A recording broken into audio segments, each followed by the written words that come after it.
2025 FA 시장에서 가장 안타까운 계약은 하나이글스와 잔류 계약을 한 내야수 하주석입니다. 하주석은 원소속팀인 하나이글스와 1년 계약에 연봉 9천만 원, 옵션 2천만 원 등 총액 1억 1천만 원의 잔류 계약을 했습니다. 지난 1년의 사건들만 아니라면 적어도 30억은 받을 수 있지 않았을까 하는 생각도 드는데요. 이번 FA 시장에 함께 나온 삼성 라이온즈 류지혁과 특히 비교가 되고 있는데, 하주석과 류지혁은 2012년 신인 드래프트를 통해 같은 해 프로에 입단했으며, 하주석은 전체 1순위로 하나의 유니폼을 입었고, 류지혁은 4라운드 36순위로 두산 베어스의 유니폼을 입었습니다. 출발선도 달랐던 두 선수는 같은 해에 FA 신청을 하게 됐고, 둘의 몸값은 24배에 달했는데요. 류지혁은 원소속 팀인 삼성 라이온즈와 4년 총액 26억에 계약을 했고, 하주석은 원소속 팀인 하나와 1년 총액 1억 1천만 원에 계약을 했습니다. 두 선수의 통산 성적만 놓고 본다면 하주석이 그래도 높다는 평가이며, 수비에서도 둘이 엇비슷한 모습이었습니다. 그렇다면 FA 계약에서는 왜 이렇게 금액 차이가 났을까요?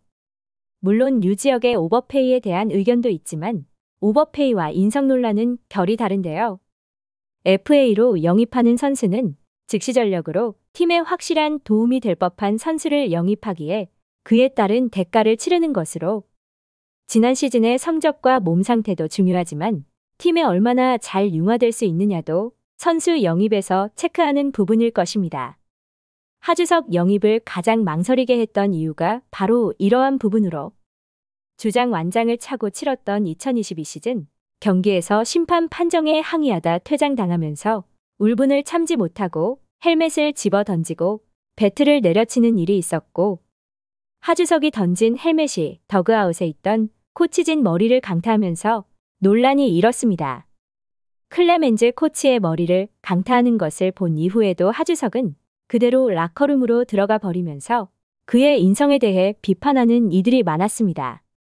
여러 상황이 겹치면서 최악의 행동이었다는 여론이 넘쳐났고, 결국 엔트리에서 말소되며 해당 사건은 KBO 상벌위원회로 회부되면서 출장 정지 10경기와 제재금 300만 원, 유소년 야구 봉사활동 40시간의 징계를 받기도 했습니다.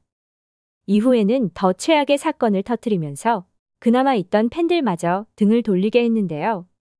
2022 시즌이 끝난 뒤 11월, 하주석은 음주운전에 적발되면서 또 한 번 논란에 섰습니다. 면허 정지 수준이었다고 알려졌으며, 이후 KBO로부터 최소 70경기 출장 정지 처분을 받으면서 이듬해인 2023 시즌을 거의 통으로 날려버렸습니다. 당시 하주석을 방출해야 한다는 여론이 상당했지만 하나 구단에서는 무엇 때문인지 하주석을 안고 가기로 하면서 비난을 받기도 했는데요. 70경기 출장 정지 징계가 끝나면서 복귀했지만 1군에서 25경기 출전에 그치며 타율 1할 1푼살이로 최악의 시즌을 보냈고, 지난 2024 시즌에는 햄스트링 부상 등이 겹치면서 64경기 타율 2할 9푼 1리로 시즌을 마감했습니다. 그렇기에 대부분의 야구인들은 하주석이 FA 신청을 하지 않을 것이라 예상했지만 FA 신청을 하면서 여러 말들이 나왔는데요. 물론 새로운 팀에서 새롭게 출발하고 싶은 마음은 알겠으나 차가운 시장 상황을 인지하지 못했던 것 같습니다. 더군다나 B등급을 받으면서 하주석을 데려가려는 팀이 나타나지 않았고, 결국 원소속 팀인 하나에서 제시한 1년 1억 1천만 원의 백기투항을 하고 말았습니다. 계약 직후 하주석은 개인 SNS를 통해 팬 여러분 항상 죄송합니다. 그리고 감사드립니다라고 꾹꾹 눌러 쓴 종이를 들고 찍은 사진을 올리며 하나에서의 새로운 다짐을 했지만 이를 곱게만 보는 사람들이 없는 것도 사실로, 하나에서 받아주긴 했지만 팀에서 주전으로 뛸 수 있는 입장도 아닌데요. 같은 포지션의 유격수 심우준을 영입한 하나는 백업에 이도윤을 세울 것이고, 6월에는 퓨처스 홈런왕 박정현이 복귀를 앞두고 있기에 하주석이 설 수 있는 자리는 보이지 않고 있습니다.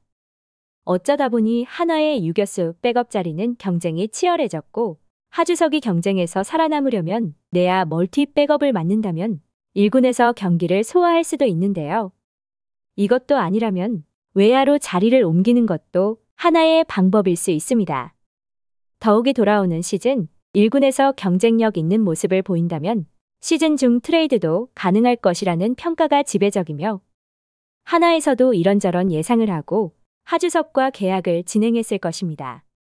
무턱대고 갈 곳이 없는 선수이기에 받아들인다는 마인드는 절대 아니었을 것으로 사실상 돌아오는 2025 시즌이 하주석이 반등할 수 있는 마지막 기회가 될 텐데요.